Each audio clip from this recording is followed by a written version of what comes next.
J'ai un livre là qui est intéressant qui s'appelle 1000 Years of Annoying the French par Stephen Clark. C'est un auteur très très intéressant qui avait déjà écrit un ouvrage qui s'appelait A Year in the Merde, qui a été traduit en français. Merde, comme la merde, M-E-R-D-E. Eh bien, c'est un très bon auteur celui-là. Mais il y a un tout petit défaut dans son ouvrage, c'est qu'il ne parle pas de la langue française. Or, il n'en parle pas. Même à un moment donné, il s'esclaffe en disant tiens, voilà, l'auteur a utilisé un mot français. L'auteur anglais a utilisé un mot français. C'est presque surréaliste. Il y a des milliers de mots français en anglais. Alors, s'intéresser au fait qu'un auteur a utilisé un mot français, c'est comique, c'est une mascarade. Donc, il y a un point aveugle chez Stephen Clark dans sa mise en boîte, son French bashing, qui est d'ailleurs pas forcément sans intérêt, loin de là. Mais c'est très intéressant de voir qu'il y a un point qu'il laisse complètement de côté, qui est la question de l'influence du français sur l'anglais. Alors évidemment, on peut utiliser une linguistique tordue pour laisser penser que ça... Toute la question est de savoir quelle est la linguistique qu'on choisit. On peut choisir une linguistique qui vous arrange. C'est d'ailleurs ce qui a été fait. Il y a des linguistes qui ont élaboré une linguistique qui fait disparaître le problème. Ben moi, je ne suis pas d'accord. Je considère que ce qui est important, c'est le signifiant.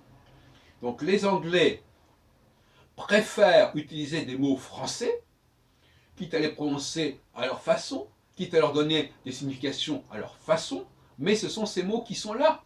C'est comme un homme qui dirait, moi je préfère les chinoises, bon ben voilà, donc il ne fréquente que des chinoises, il les aime à sa façon, mais c'est quand même des chinoises.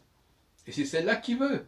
Bon, voilà. Donc il y a un amour des Anglais pour le mot français, et comme je l'ai déjà expliqué à plusieurs reprises dans mes travaux, on s'en fout de savoir ce qu'on y met dans ce mot français. Moi, ce que je note, c'est que ce mot-là, il existe. Il existe, et il existe dans la langue anglaise. Voilà. Je prends un mot aussi simple. Il y a des, bon, je sais pas, il y a que ça. Alors, simple, par exemple, sincere, etc. Enfin, je veux dire, je sais même pas. Je pourrais parler pendant des heures en vous lançant des mots français qui existent en anglais. Ça n'a même pas, il n'y a même pas de limite. Bon, c'est presque un gag de parler du français en anglais, c'est un gag. Et donc, ces mots-là, ils sont là. Pourquoi ils sont là? C'est la question que je pose à Monsieur Clark. Pourquoi ces mots, pourquoi ces milliers de mots français sont en anglais? Et qu'on ne me raconte pas qu'ils ne sont pas prononcés de la même manière ou qu'ils n'ont pas le même sens ou je ne sais pas quoi. Ils sont en anglais, ils existent en anglais, ils existent en plus sous la même forme qu'en français. Et même s'ils n'existaient pas exactement sous la même forme en français, comme c'est le cas en russe avec les caractères cyrilliques, ça n'y change rien. Ce sont des mots qui viennent du français et qui existent parce qu'ils sont français. Bon. Alors pourquoi cette préférence au sein de la langue anglaise, c'est pas dire, c'est aujourd'hui, ça sera demain aussi. Ça ne va pas changer, ça. Bon. Pourquoi cette préférence pour les mots français? Voilà la question que je pose à monsieur Stephen Clark. Pourquoi y a-t-il autant de mots français? Pourquoi est-il capable d'écrire son propre livre à lui, sans utiliser des milliers de mots français dans son propre bouquin? Et à un moment donné, je crois qu'il n'en parle jamais de ce problème-là.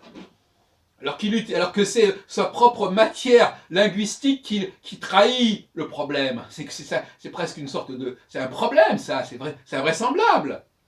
Le type, il écrit avec une langue qui est truffée de mots français, et il n'en parle jamais de ce problème-là. C'est qu'il y a un refoulé, là, il y a un point aveugle.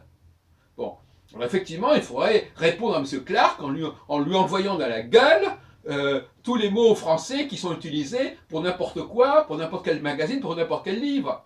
Et qui ne viennent pas nous dire que c'est la même chose en France. Pour un mot français en anglais, il y a 100 mots français. 100 mots anglais, 100 mots, pour un mot anglais en français, il y a 100 mots français en anglais. Il ne faudrait pas non plus tout mélanger. C'est parce que M. Etienne a écrit Parlez-vous franglais qu'il faudrait croire que c'est arrivé. Hein. C'est rien du tout. On peut très bien, si par exemple aujourd'hui je décidais qu'on n'utiliserait pas de mots anglais en français, ce ne serait pas une catastrophe. Hein. Ça n'empêcherait pas les gens d'écrire des bouquins et d'écrire des articles. Alors que ce ne serait absolument pas possible pour des anglophones d'écrire quoi que ce soit qui soit lisible s'ils n'utilisaient pas des mots français.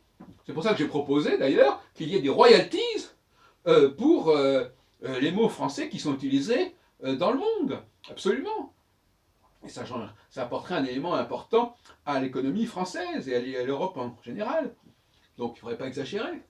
Les Anglais ont emprunté massivement, sont endettés massivement par rapport à la langue française. C'est un fait, il n'y a même pas la peine de discuter là-dessus.